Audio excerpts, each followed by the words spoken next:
On a tous au moins une fois entendu ou même prononcé ce genre de petites phrases au détour d'une conversation. Vous savez, ces remarques qui ressemblent à de la fausse modestie ou à une simple plainte anodine.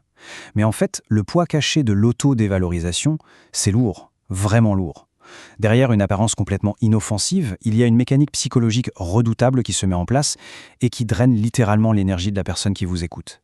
Alors la vraie question qu'on va décortiquer aujourd'hui, c'est pourquoi dire « je suis trop con » fatigue autant les autres?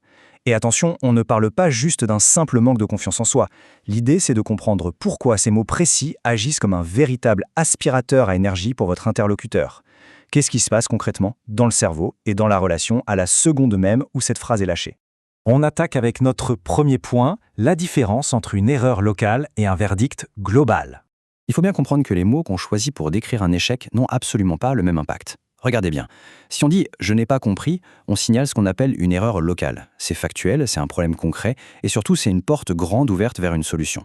A l'inverse, si on lâche un « je suis con », là on vient de coller une énorme étiquette sur toute notre identité. C'est un verdict global. Une simple difficulté technique vient d'être transformée en un diagnostic définitif, et ça ferme violemment la conversation.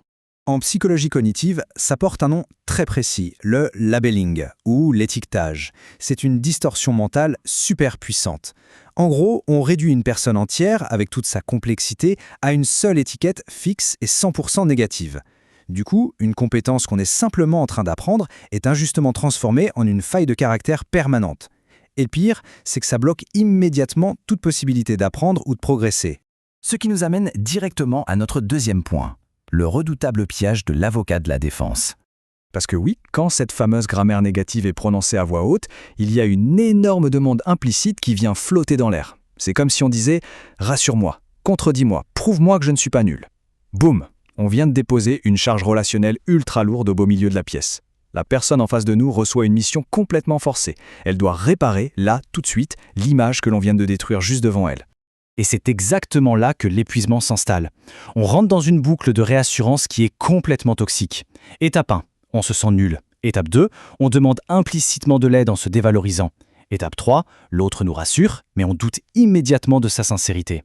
Et donc, étape 4, on relance la machine.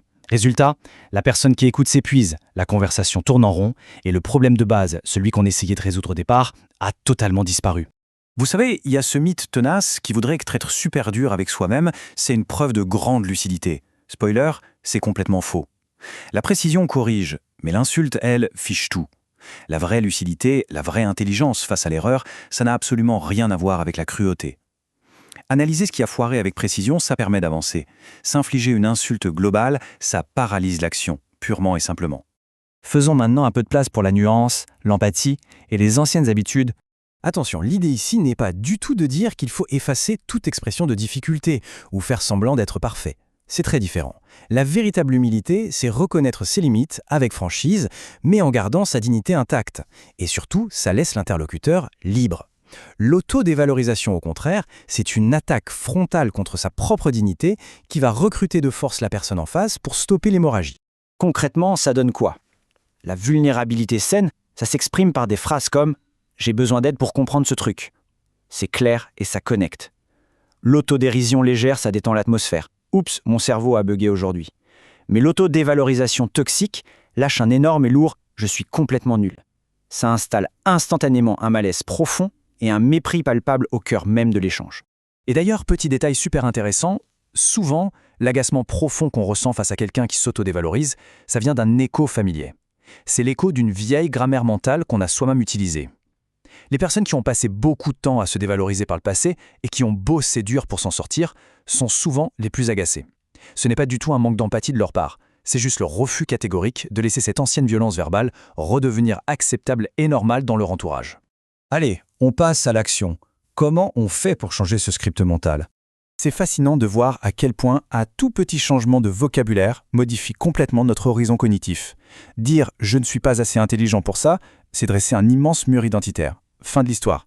Mais dire « je ne comprends pas encore ceci », avec le petit mot « encore », ça transforme instantanément le blocage en une simple étape stratégique. Votre cerveau arrête de fixer un défaut soi-disant inanchangeable et se met en mode recherche de méthode. Du coup, comment on réagit quand quelqu'un nous fait le coup? Première règle, il faut absolument sortir de cette boucle infinie. D'abord, on refuse l'insulte, calmement, sans trop en faire, pour ne pas la valider. Ensuite, on impose une petite pause et on ramène toute l'attention sur le concret, avec une question redoutablement efficace. Ok, qu'est-ce qui bloque exactement ? En faisant ça, on soutient vraiment la personne face à son vrai problème, sans pour autant cautionner la violence qu'elle s'inflige. Et pour nous-mêmes, il est impératif de faire une mise à jour de notre vocabulaire. On prend les mots de la défaite et on les remplace par les mots de l'action. Je suis stupide devient j'ai fait une erreur. Je suis nul se transforme en je manque d'entraînement sur ce point. Je ne suis pas assez intelligent devient il me faut juste un point d'entrée plus simple. C'est le passage obligé pour passer d'un verdict qui nous fige à une observation utile et enfin une action concrète. En fin de compte, l'autodévalorisation fatigue, parce qu'elle transforme l'interlocuteur en avocat de la défense d'une personne qui n'a pas accusé. C'est exactement ça le cœur du problème. Alors, la prochaine fois que vous entendrez ces petits mots toxiques flotter dans l'air, posez-vous la question. Allez-vous accepter de plaider dans ce tribunal imaginaire ou allez-vous imposer un retour salvateur et bienveillant à la réalité ?